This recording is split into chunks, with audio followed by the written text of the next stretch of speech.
Est-ce que tu veux comprendre pourquoi certains traders arrivent à anticiper les mouvements du marché alors que d'autres devinent au hasard? Eh bien leur secret, c'est l'analyse technique. Aujourd'hui, je vais t'expliquer comment lire un graphique, reconnaître une tendance et repérer les zones clés où le prix risque de réagir. Et crois-moi qu'après cette vidéo, tu ne verras plus jamais les marchés de la même façon. Quand tu regardes un graphique de marché pour la première fois, ça peut paraître chaotique. Des bougies rouges, des bougies vertes, des lignes qui montent et qui descendent. Mais en réalité, c'est une langue. Une langue que seuls les traders savent lire. Et cette langue, c'est l'analyse technique. Donc l'analyse technique, c'est l'art de comprendre ce que le prix veut te dire. Pas ce que les journaux racontent, ni ce que ton pote pense du Bitcoin, mais ce que le marché lui-même exprime à travers le mouvement de ces prix. Donc chaque hausse, chaque baisse, chaque mèche raconte une émotion humaine. La peur, l'euphorie, l'impatience, la panique. Et tout ça, c'est visible si tu apprends à lire le graphique. Parce que le prix, c'est comme une empreinte digitale. Il contient déjà toutes les informations, le taux d'intérêt, les annonces, les rumeurs, les décisions des gros joueurs. Et tout est absorbé par le marché, puis traduit sous forme de mouvement. Donc quand tu fais de l'analyse technique, tu ne cherches pas à deviner le futur. Tu lis le passé et le présent pour comprendre la psychologie des acteurs. Et souvent, cette psychologie se répète. C'est pour ça qu'on dit que l'histoire se répète sur les marchés. Donc ton job en tant que trader, c'est pas d'avoir une boule de cristal. Ton job, c'est d'apprendre à lire le langage du marché, comme on apprend à lire une carte avant un voyage, puis plus tu comprends les repères, plus tu sais où tu vas. Maintenant, on va voir ensemble comment lire un graphique, parce que chaque graphique te raconte une histoire. Donc ici, sur l'axe horizontal, tu as le temps. Sur l'axe vertical, tu as le prix. Et au croisement des deux, naissent les bougies japonaises. Et une bougie, c'est beaucoup plus qu'un simple rectangle vert ou rouge, c'est une bataille, parce que chaque mèche, chaque corps raconte qui a pris le contrôle entre les acheteurs et les vendeurs. Quand tu vois une bougie verte, comme ici, ça veut dire que les acheteurs ont réussi à pousser le prix au-dessus du point d'ouverture. Et quand tu vois une bougie rouge, comme ici, ça veut dire que les vendeurs ont pris la main et ont fait clôturer le prix en dessous du prix d'ouverture. Et plus la mèche est longue, plus la bataille a été violente. Ça veut dire qu'il y a eu un rejet puissant. Donc une zone de résistance ou de support qui a tenu. En réalité, une bougie, c'est une mini-histoire complète. Elle te dit où le prix a commencé, donc ici, le prix a commencé au niveau de l'open, jusqu'où le prix est allé, jusqu'où le prix est descendu, donc on le voit ici, au niveau du low, et où le prix a clôturé. Et ces 4 éléments te racontent la psychologie d'un instant sur le marché. Maintenant que tu sais lire une bougie, tu vas découvrir quelque chose d'encore plus fascinant. Quand plusieurs bougies s'enchaînent, elles forment un véritable langage visuel. C'est ce qu'on appelle les chandeliers japonais. Chaque combinaison de bougies raconte une émotion collective. Tu as la peur, l'euphorie ou l'hésitation du marché. Un long corps vert, par exemple, ça traduit un momentum acheteur fort, donc les acheteurs ont pris le contrôle. Une mèche haute très longue, ça traduit un rejet des prix, donc les vendeurs ont repoussé les acheteurs. Et de petites bougies alignées, par exemple, c'est le calme avant la tempête, donc un moment où le marché retient son souffle avant une impulsion. Et quand tu observes plusieurs de ces bougies côte à côte, certaines configurations reviennent encore et encore. Donc c'est ce qu'on appelle les patterns des chandeliers japonais. Et aujourd'hui, on va voir quelques-uns de ces schémas qu'on va analyser tous ensemble. On va commencer par le chandelier toupie. Donc les toupies ont un tout petit corps, mais des mèches inférieures et supérieures très longues. Et cela montre que le prix a beaucoup bougé, mais qu'il a clôturé presque au même niveau que son prix d'ouverture. Donc ici, on a le prix d'ouverture, on a le prix de clôture, et on voit très bien que le corps du rectangle vert est très très petit. C'est un résultat qu'aucun camp, ni acheteur ni vendeur, n'a vraiment gagné la bataille. Et c'est aussi un signe d'hésitation et d'équilibre sur le marché.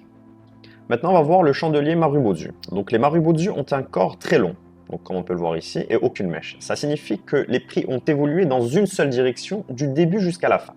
Un Marubozu vert, par exemple, ça signifie que les acheteurs ont dominé tout le mouvement. Et un Marubozu rouge, ça signifie que les vendeurs ont gardé le contrôle du début jusqu'à la fin. Donc comme on peut le voir, il n'y a pas de mèche, et cela signifie qu'il n'y a pas de plus haut ou de plus bas, il y a tout simplement un prix d'ouverture et un prix de clôture. Et ces chandeliers reflètent une forte conviction du marché et un momentum puissant dans un seul sens. Les doji, eux, ont un corps quasi nul, donc le prix d'ouverture, c'est égal à peu près au prix de clôture. Ils traduisent une indécision du marché entre acheteurs et vendeurs, et selon la position de mèche, chaque doji peut raconter une histoire différente. Le doji libellule, par exemple, qu'on a ici en premier, ça signifie qu'il y a eu un rejet haussier. Le doji ordinaire qu'on connaît tous, c'est qu'il y a un équilibre parfait. Et enfin, le dernier doji qu'on appelle la pierre tombale, ça signifie qu'il y a eu un rejet baissier. Donc voilà. Maintenant, on va voir les modèles de chandeliers haussiers. Donc d'abord, on a les modèles de chandeliers simples, ensuite on a les modèles de chandeliers doubles, et enfin on a les modèles de chandeliers triples. Au niveau des modèles de chandeliers simples, on va voir le chandelier marteau et le marteau inversé. Donc le chandelier marteau, c'est un petit corps en haut et une longue mèche basse. Il apparaît en fin de baisse et signale un possible retournement haussier. Le marteau inversé, lui, a un petit corps en bas et une longue mèche haute. Donc c'est un petit peu l'opposé du marteau. C'est pour ça qu'on l'appelle le marteau inversé. Et il suggère un retournement haussier potentiel grâce à la faiblesse des vendeurs. Au niveau des modèles de chandelier double, on a le bas de pince à épiler qu'on peut appeler le tweezer bottoms. Et c'est simple, c'est aussi deux bougies, une rouge puis une verte avec des mèches basses quasi identiques. Elles apparaissent après une baisse et montrent que les vendeurs ont tout donné, mais que les acheteurs ont finalement repris le contrôle. Et en clair, c'est un signal de retournement haussier né d'un double rejet des prix bas. Et enfin, au niveau des chandeliers doubles, on a le modèle d'engloutissement haussier. C'est aussi deux bougies après une baisse, une rouge suivie d'une verte, plus grande, qui engloutit totalement la première. En clair, les vendeurs avaient la main, mais les acheteurs ont repris le contrôle et ont poussé le prix au-dessus du précédent sommet. Et c'est aussi un signal très fort de retournement haussier. Au niveau des modèles de chandeliers triples, on a l'étoile du matin et les trois soldats blancs. L'étoile du matin, c'est trois bougies après une baisse, une rouge, une petite bougie d'hésitation rouge aussi, puis une verte qui clôture au-dessus du milieu de la première. Et cela montre que les vendeurs dominaient, mais que les acheteurs ont repris la main. Donc c'est un signal classique de retournement haussier. Et enfin, on a le modèle des trois soldats blancs. C'est trois bougies vertes d'affilée après une baisse. Chaque bougie s'ouvre dans le corps de la précédente et se ferme plus haut. Donc le résultat, c'est un signal fort de reprise haussière où les acheteurs montrent une confiance et une pression croissante sur le marché. Maintenant, on va voir les modèles de chandeliers baissiers. Donc, au niveau des modèles de chandeliers simples, on a le modèle de l'étoile filante. C'est une bougie avec un petit corps en bas et une longue mèche au-dessus. Elle apparaît après une hausse et montre que les acheteurs ont tenté de pousser le prix plus haut, mais que les vendeurs ont repris la main. Donc, ils ont repris le dessus. Et c'est souvent un signal de retournement baissier. Maintenant, on a aussi le modèle de l'homme pendu ou le chandelier pendu, et c'est une bougie avec un petit corps en haut et une longue mèche basse. Il apparaît après une hausse et montre que les vendeurs ont commencé à peser sur le marché, même si les acheteurs ont tenté de défendre ce prix. Résultat, c'est un avertissement de retournement baissier. Au niveau des modèles de chandelier double, on a le haut de pince à épiler, qu'on peut aussi appeler le tweezer tops, et c'est deux bougies en haut d'une tendance, donc une verte suivie d'une rouge, avec de longues mèches hautes quasi identiques. Et ça signifie que les acheteurs ont tenté de pousser plus haut, mais que les vendeurs ont repris la main, et c'est aussi un signal classique de retournement baissier. On a aussi le modèle engloutissant baissier, et c'est aussi deux bougies en haut d'une tendance, une verte suivie d'une rouge, plus grande qui engloutit la première, et ça signifie aussi que les acheteurs dominaient, mais que les vendeurs ont repris le contrôle et poussé le prix plus bas, et c'est aussi un signal classique de retournement baissier. Au niveau des modèles de chandelier triple, on a l'étoile du soir et les trois corbeaux. Donc le modèle de l'étoile du soir, c'est trois bougies après une hausse, donc une verte, une petite bougie d'hésitation verte aussi, puis une rouge qui clôture sous le milieu de la première. Et c'est un modèle qui montre que les acheteurs perdent la main et que les vendeurs prennent le contrôle. Donc c'est un signal clair de retournement baissier. Et enfin, on a le modèle des trois corbeaux noirs. C'est trois bougies rouges d'affilée après une hausse. Chaque bougie s'ouvre dans le corps de la précédente et se ferme plus bas. Ça confirme une forte pression vendeuse et un retournement baissier qui peut être assez durable. Le premier réflexe d'un trader professionnel, c'est de repérer la tendance. Parce qu'avant de cliquer sur acheter ou vendre, tu dois savoir une seule chose. Dans quel sens le marché respire? Si le marché monte, tu dois chercher des achats. Et s'il baisse, tu dois chercher des ventes. Ça paraît simple, mais pourtant, 90% des traders se plantent tout simplement parce qu'ils tradent contre la tendance. Une tendance n'est pas une ligne magique, c'est juste une suite de creux et de sommets. Des sommets et des creux plus hauts, c'est le signe qu'il y a une tendance haussière, et des sommets et creux plus bas, c'est le signe d'une tendance baissière. Et quand ça stagne, quand les bougies vont dans les deux sens, c'est un signe que le marché est neutre. Mais attention, une tendance dépend toujours du cadre de temps que tu regardes. Sur du M1 ou du M5, tu vois uniquement le bruit, donc les micro-mouvements. Sur du H1 ou du H4, tu observes la vraie respiration du marché. Et enfin, sur le daily, donc le D1, tu vois la tendance dominante, donc celle qui pilote toutes les autres. Et c'est pour ça qu'un trader professionnel ne regarde jamais une seule échelle. Il analyse du plus grand au plus petit, donc le D1 pour la direction globale, le H1 ou le H4 pour le plan, et enfin le M1 ou le M5 pour l'exécution. Donc en clair, tu dois chercher à surfer la vague et jamais à la contrer. Parce que le marché, il ne récompense pas ceux qui ont raison trop tôt, mais ceux qui suivent la tendance tant qu'elle existe.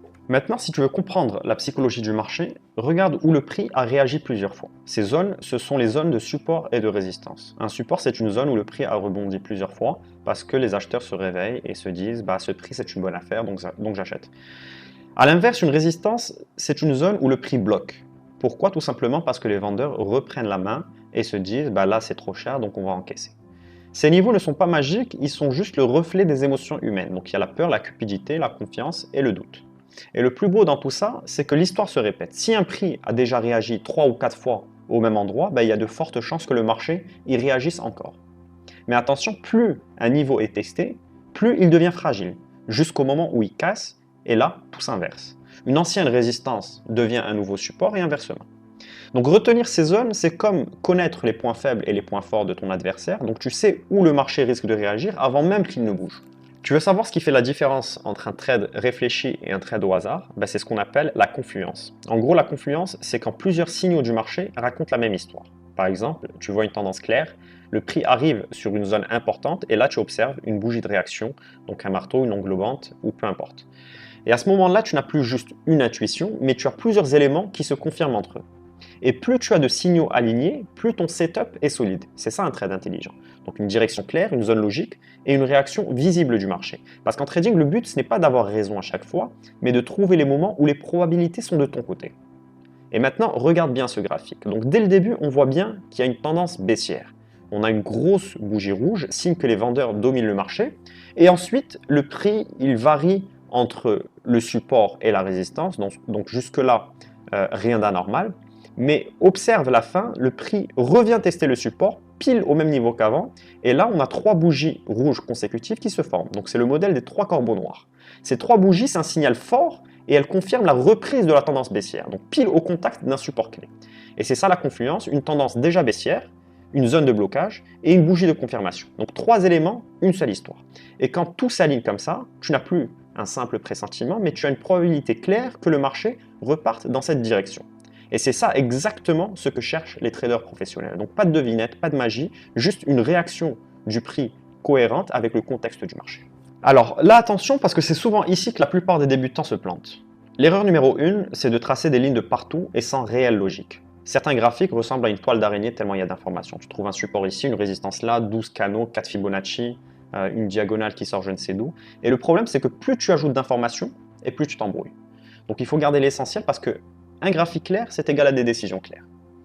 Ensuite, l'erreur numéro 2, c'est de croire qu'un niveau tiendra toujours. Parce qu'un support, ce n'est pas un mur en béton, c'est une zone où le prix a souvent réagi. Mais un jour, la pression peut devenir tellement forte que le prix peut casser. Donc le marché, ce n'est pas figé, ce qui a marché hier ne marchera pas forcément demain. Et enfin, l'erreur numéro 3, c'est d'ignorer le contexte global. Tu peux avoir la plus belle figure technique du monde, mais si le marché attend une annonce de la Fed par exemple, ou qu'il y a une explosion de la volatilité, ton plan, il peut tomber à l'eau. Et l'analyse technique, ce n'est pas prédire l'avenir, c'est juste évaluer les probabilités. Et ces probabilités changent tout le temps. Alors, au lieu de vouloir toujours avoir raison, cherche plutôt à être du bon côté du contexte. Parce qu'en trading, ce n'est pas le plus intelligent qui gagne, mais c'est celui qui sait le mieux s'adapter. Donc là maintenant, tu viens de poser les bases de l'analyse technique. À partir de maintenant, tu ne regardes plus un graphique, mais tu essayes de le comprendre. Parce que chaque bougie, chaque mèche et chaque niveau a un sens. Tu sais lire maintenant les émotions cachées derrière les prix. Tu as la peur, l'euphorie, la panique, l'impatience. Et c'est exactement ça qui fait la différence entre un trader et un spectateur. Tu ne regardes plus le marché de loin, mais tu es dans la lecture de son comportement. Mais ça, ce n'est que le début parce qu'à partir de là, on va passer à la vitesse supérieure. Les prochains outils que tu vas découvrir, ce sont les indicateurs techniques. RSI, MACD, moyenne mobile, des outils qui ne remplacent pas ton analyse, mais qui viennent la renforcer pour t'aider à confirmer ce que tes yeux voient déjà. Donc, prochaine étape, indicateur technique, et encore, bienvenue à la Trading School.